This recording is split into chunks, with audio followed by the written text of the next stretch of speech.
Video 7. Passing props. We have two main objectives in this video.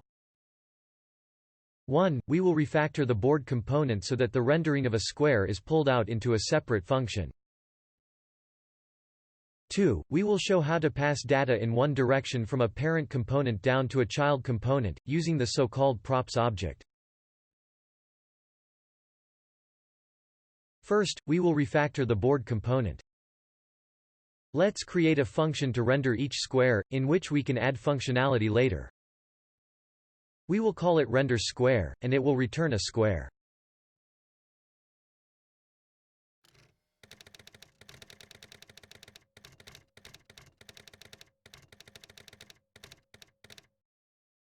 Now we will remove all the square tags in the return expression.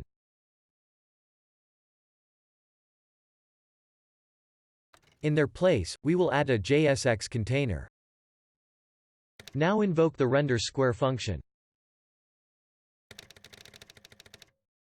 Save the changes. Ensure there is no visual difference in the browser. All we have done is refactor the code, without adding any styling or behavior. Now we will add a prop to the rendered square in the renderSquare function. Call the prop value and pass it the literal string of capital O for illustration purposes.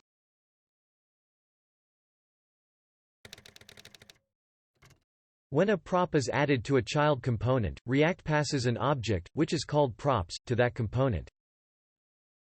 The props object can be read from the child component. In this example, the board parent component is passing data to the square child component. The string value of capital O is being passed from the board to the square. Within React components, the props object is passed in as an argument. So, we can add props as the input to the square function component.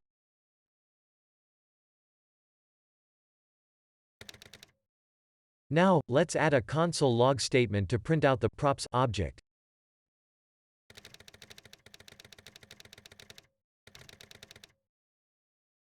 Save and open Chrome's Developer Console.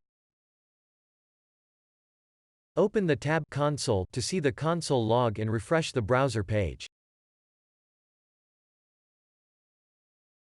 The props object is printed out 9 times, once for each rendered square. We can see that each props object has the prop value with a capital O inside.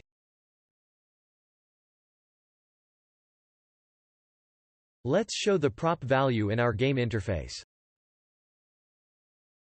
Instead of the capital X string literal, put a JSX container. Inside, put props.value to read the value from the props object. Save and view the browser to see each square display a capital O. We have successfully passed the prop value in the props object from the board parent component to the square child component. This is called passing props in React. Now, let's set an index value on each rendered square, so that we can differentiate them and reference them individually. We will call the index, lowercase I. Now we will pass the index to the square as its value prop. Since the index represents a JavaScript variable, and not a string literal, we will need to wrap it inside a JSX container. We now need to call the individual renderSquare functions with 9 different index values, starting from 0 for the top left square, through 8 for the bottom right square. Save and see the index 0 appear in the top left square on the board. Continue with all indexes through 8.